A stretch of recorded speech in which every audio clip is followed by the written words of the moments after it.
അസ്സലാമു അലൈക്കും. ഇന്ന് നമ്മൾ നോക്കാൻ പോകുന്നത് ക്ലാസ് 7 ഫിഖുൽ ഇസ്ലാമിലെ 5-ാമത്തെ പാഠത്തിന്റെ തദ്രീബാത്താണ്. ഈ ഷോർട്സിലെ തദ്രീബാത്തിലെ കുറച്ച് പ്രവർത്തനങ്ങളാണ് നമ്മൾ നോക്കുന്നത്.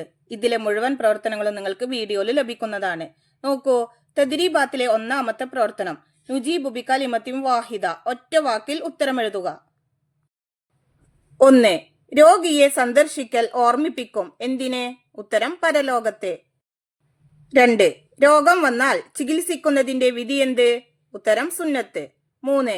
രോഗികളായ ഫാസിക്കിനെയും മുബ്തദിഇനെയും സന്ദർശിക്കാമോ? ഉത്തരം സന്ദർശിക്കാൻ പാടില്ല. 4. മരുന്നില്ലാത്ത രോഗമേത്? ഉത്തരം വാർദ്ധക്യം.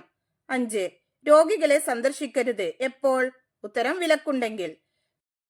തദ്രീബാത്തിലെ 2-ാമത്തെ പ്രവർത്തനം നുബയ്യിനി സിയാഖ്, സന്ദർഭം വ്യക്തമാക്കുക. 1. രോഗിയെ സന്ദർശിക്കുമ്പോൾ മരണവാർത്ത അറിയിക്കുകയല്ല വേണ്ടത്. ഇത് ആര് ആരോട് എപ്പോൾ പറഞ്ഞു? ആ സന്ദർഭം. ഉത്തരം ഉമർ ബിൻ അബ്ദുൽ അസീസ് റളിയല്ലാഹു അൻഹു രോഗശയ്യയിലായിരിക്കെ ഒരാൾ അദ്ദേഹത്തെ സന്ദർശിച്ചു. രോഗത്തെക്കുറിച്ച് ചോദിച്ചറിഞ്ഞ ശേഷം അയാൾ പറഞ്ഞു, ഈ രോഗം പിടിപെട്ട ഒരാൾ ഇതുവരെ സുഖം പ്രാപിച്ചിട്ടില്ല എന്നും മറ്റൊരാൾ മരിച്ചുപോയി എന്നും. അപ്പോൾ ഉമർ ബിൻ അബ്ദുൽ അസീസ് റളിയല്ലാഹു അൻഹു അദ്ദേഹത്തോട് പറഞ്ഞ വാക്കുകളാണിത്. നുബയ്യിനു സിയാഖ്, അതിലെ 2-ാമത്തത്. റബ്ബേ, നീ ലോകരക്ഷിതാവല്ലേ, ഇത് ആര് ആരോട് എപ്പോൾ പറഞ്ഞു? ആ സന്ദർഭം.